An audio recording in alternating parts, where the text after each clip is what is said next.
Hi guys, I'm Aaron. And I'm Anna, and we are wrapping up our series on the basics with something really important. Forgive, forgive, forgive. So 3 times. All right, Anna. What is the worst thing that a friend has done to you where you've had to actually go and forgive them? You know, if I'm being honest, I was the mischievous kid growing up and definitely had to ask for forgiveness a lot more than I gave it. I remember one time I may have accidentally killed our family goldfish because I thought they were dirty and needed a bubble bath. My sisters were so angry. Sounds a bit fishy to me. Oh boy. All right, guys, we've got a story from Lynda here all about forgiveness. Let's go check it out.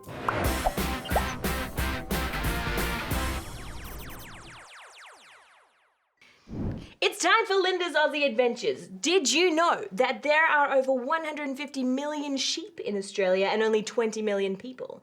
That's 8 sheep for every person. Hey, it's Lynda, and thanks for hanging out with me again for this last week in our series on Luke.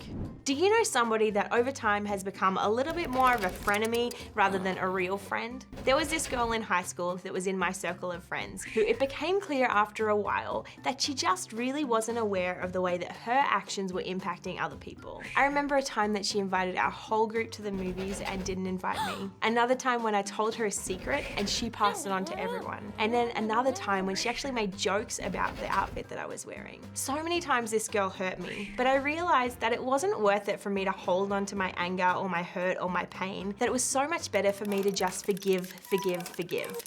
Forgiveness is hard. It's probably one of the hardest things that we have to do, especially when somebody who's really close to you knows you so well and knows exactly what gets under your skin, and then they hurt you anyway. Forgiving them is really tough. But today's big idea, forgive, forgive, forgive, is such an important one because Jesus makes it so clear that it's one that matters all throughout our life. In Luke 17, we see that Jesus has been teaching his disciples many things about God's kingdom and God's way of living. At one point, he said to them, "There will always be temptations to sin, but what sorrow awaits the person who does the tempting? It would be better to be thrown into the sea with a millstone hung around your neck than to cause one of these little ones to fall into sin. So watch yourselves." That's pretty heavy stuff. In other words, don't cause other people to sin or there will be significant consequences. That means don't try to tempt other people to do things that they know that they shouldn't. And if you make poor decisions, don't pull other people down with you. Let's keep reading. If another believer sins, rebuke that person. Then, if there is repentance, forgive. Rebuke is such a strange word these days. It really just means to let somebody know that they're doing something wrong. And repentance is so much more than just saying you're sorry. It's about apologizing and changing your behavior. So in other words, if another believer does something wrong against you, let them know. And if they change their behavior and apologize, forgive them. You know the routine. You and your little brother are fighting. He says something a little bit too hurtful. You get upset and wounded. He apologizes and stops acting like a jerk, and you forgive him. But how many times do you forgive him? Do you get to be angry and hold a grudge if he hurts you again? When do you get to throw things? Let's see what Jesus says. Even if that person wrongs you 7 times a day and each time turns again and asks forgiveness, you must forgive. Okay, so 7 times in one day, forgive. Got it. But I know what you're thinking. What if they hurt you, are rude to you, are mean to you 8 times in one day? Does that mean you don't have to forgive them? No. In fact, Jesus was just using 7 times because it sounds like a lot of times to have to forgive someone. Elsewhere in the Bible, Peter asked Jesus, how many times do I have to forgive somebody? Is it 7 times? And Jesus said 7 times 70. So 7 times 70 equals 490. So 490 times I have to forgive? No, Jesus is just saying keep forgiving, forgive, forgive, forgive. And that doesn't mean that you have to stay in a situation where you know you're gonna get hurt. Get out of there. But it does mean that when a friend, a sibling, a parent, a classmate or a teammate hurts you or makes fun of you and later asks for forgiveness, it's important for you to forgive them. And sometimes the hardest person to forgive is ourselves. We are so often our own worst judges. But when we don't forgive, it's like a poison. It seeps through our whole body, through our veins. It changes who we are. We become bitter and angry and mean. But when we forgive and let go of that anger and that resentment that we're holding on to, those feelings just start to melt away. We forgive others because we were forgiven. Jesus went through so much to forgive us, and he shows us how we can forgive others over and over and over again. The more we are forgiven, the more we realize the importance of forgiving others. And forgiveness can be such a beautiful thing. It's been so great hanging out with you all for this series in Luke, and I can't wait to see you next time. All right, guys, turn to the person next to you and see if you can answer the following questions before time runs out. Question time. Have you ever had trouble forgiving someone else? What helped you to forgive them?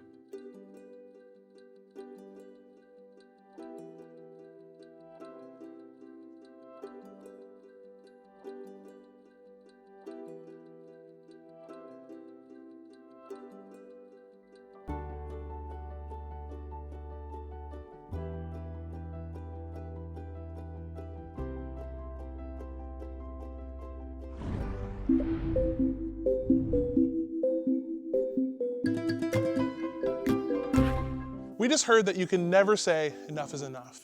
No matter how many times people hurt us, we have to keep going and forgiving them. We have to model our forgiveness just like how God continues to forgive us.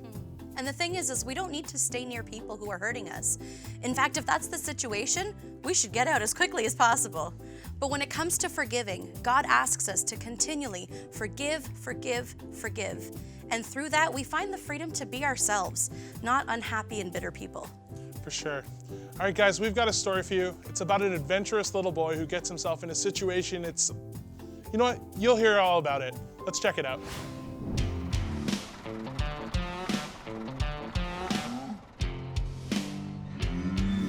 The most ridiculous, reckless, daring thing I've ever done in my life almost ended up costing my life. But what I learned through it actually gave me life.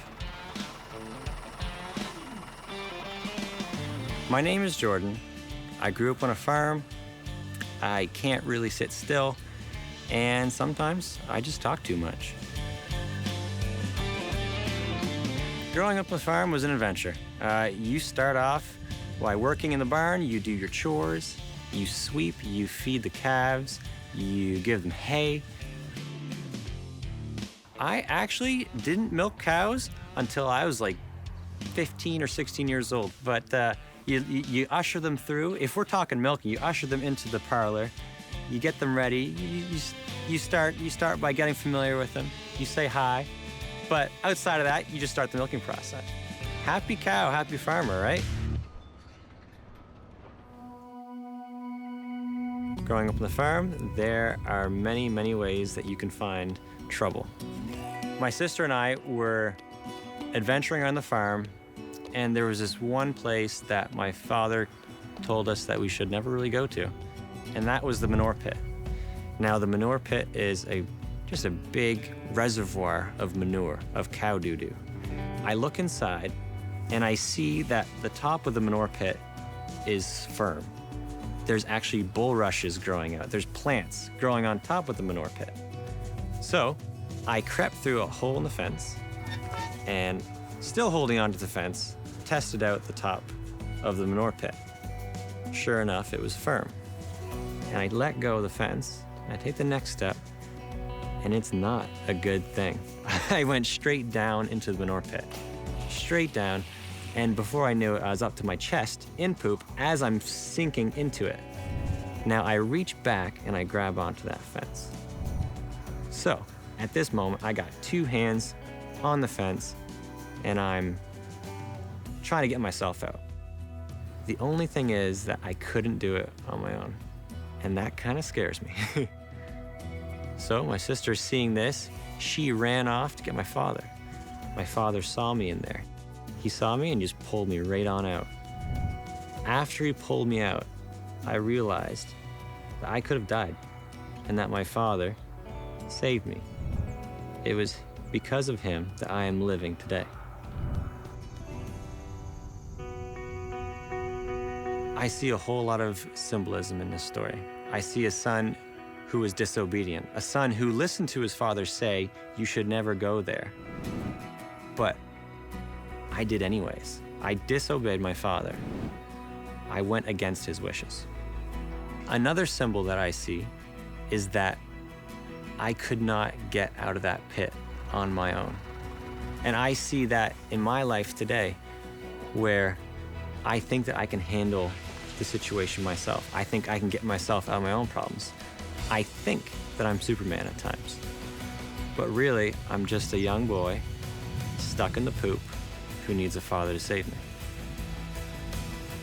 And the biggest, most profound impact that I can take from this story is that I see a father who rushes to the aid of his son when he calls out for help.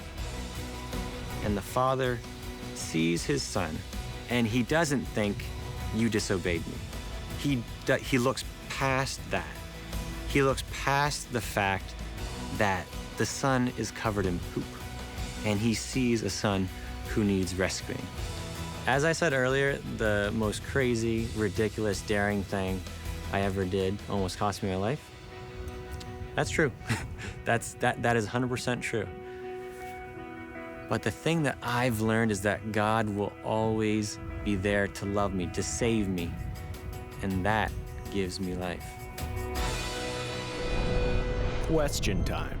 When have you been neck deep in trouble and in need of forgiveness with your parents or with your friends?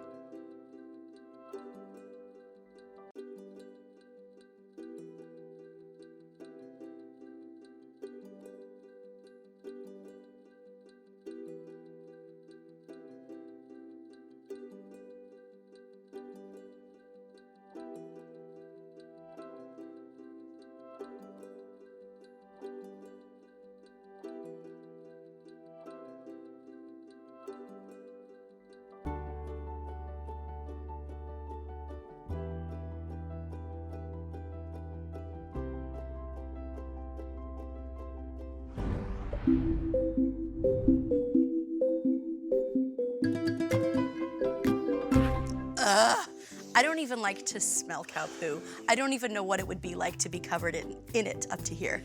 Oh, it definitely sounds like a crappy situation. I mean, if Jordan was up to here and it went, oh no, that would, ugh. But at the end of the day, guys, Jordan's dad went and rescued him from that manure pit. And he wasn't necessarily thinking about himself, he was just trying to help Jordan. And he kind of got messy himself. It kind of reminds me of God and how much he loves us and helps us out of our own messy situations, very much like Jordan's story. At the end of the day, just like Jordan's dad, God always loves us and forgives us. Yeah, that's awesome. All right, guys, we're gonna break into our small groups and discuss how this plays out in our lives.